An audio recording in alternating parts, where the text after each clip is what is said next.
फैजाबाद में नरेंद्र मोदी की रैली के लिए जो मंच बनाया गया, उस पर भगवान राम और प्रस्तावित राम मंदिर की तस्वीर बनी हुई थी। मंच पर मोदी जब बोल रहे थे तो उनके पीछे भगवान राम की तस्वीर साफ नजर आ रही थी। मोदी ने कहा कि राम की धरती से लोगों को राम राज्य की आस दिलाता हूं। मोदी ने कहा कि गांधी जी ने भी राम राज्य की तारीफ की थी। मोदी ने कहा कि भगवान राम की परंपरा में वादा खिलाफी की जगह नहीं है। मंच से उन्होंने कहा कि प्राण जाए पर वचन न जाए।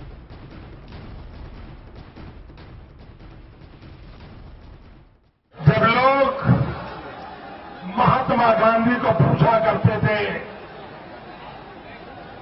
कि राज कैसा होना चाहिए,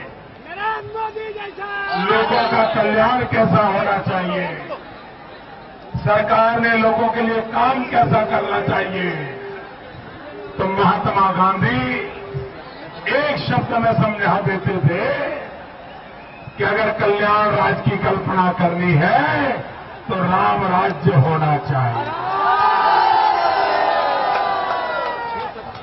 जहां कोई दुखी न हो, जहां धोबी को भी न्याय मिलता हो, ऐसा कल्याण राज्य, ये महात्मा गांधी कहा करते थे। भाई बहनों, जिस देश में सबके कल्याण की कल्पना की गई हो, जिस देश में सर्वजन हिताय सर्वजन सिखाय, यही यहां का मंत्र रहा हो। सुन रहे हो भाइयों, मैं क्या कह रहा हूं? कितने लोगों को रोजगार का वादा किया था?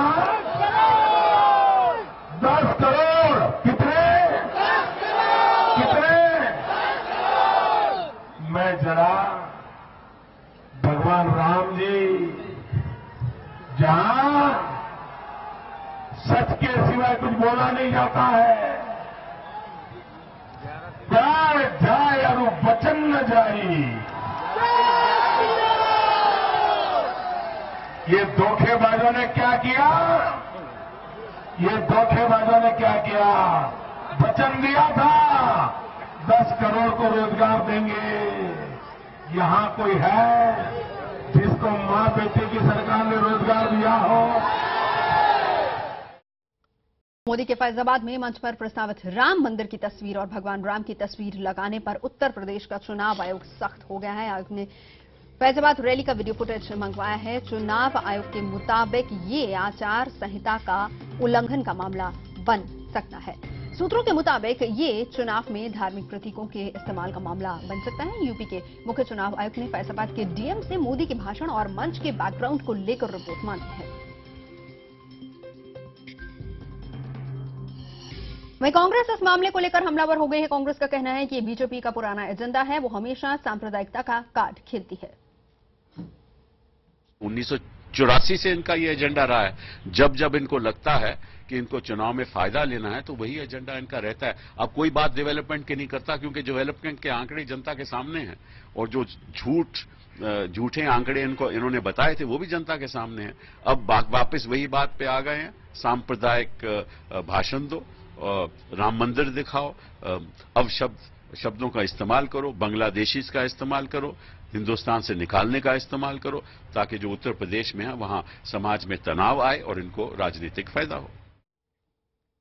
कांग्रेस नेता शोभा ओझा का कहना है कि मोदी बीजेपी और आरएसएस के कई चेहरे हैं। मोदी को जब जैसी जरूरत होती है वो वैसा मुखौटा पहन लेते हैं। शोभा ओझा के मुताबिक मोदी वोट पाने के लिए कुछ भी कर सकते हैं। उनसे बात की हमारे संवाददाता अरुण सिंह ने। हमारे साथ कांग्रेस की नेता शोभा ओझा है। शोभा ओझा जी, घोषणा पत्र जारी किया बीजेपी ने, तो राम मंदिर का मुद्दा 14वें 13वें पेज पे था। आज उनको भगवान राम की फिर याद आ गई। जो रैली किया उन्होंने पीछे वही थे। भारतीय जनता पार्टी और आरएसएस और मोदी, इन सब के कई चेहरे हैं। ये वोट के लिए कुछ भी कर सकते हैं, कुर्सी के लिए कुछ भी कर सकते हैं। जहां इनको सांप्रदायिकता भड़काने की कोशिश जरूरत रहती, वहां वो पोलराइज करने के लिए सांप्रदायिक भाषण देते हैं। जहां भगवान राम का इस्तेमाल करना है, भगवान राम का इस्तेमाल करना है करते हैं। जब हर हर मोदी, घर घर मोदी का नारा देना रहता, वो शिव जी को याद करके वो देते हैं। तो ये तो असली चेहरा है भारतीय जनता पार्टी का, इसमें कोई नई बात नहीं और सालों से यही करते आए। सवाल एक ये भी है कि क्या आप डिमांड करेंगे कि इलेक्शन कमीशन इस पर कार्रवाई करे, इस मुद्दे को टेकअप करे, या आप लोग अपनी तरफ से शिकायत करेंगे?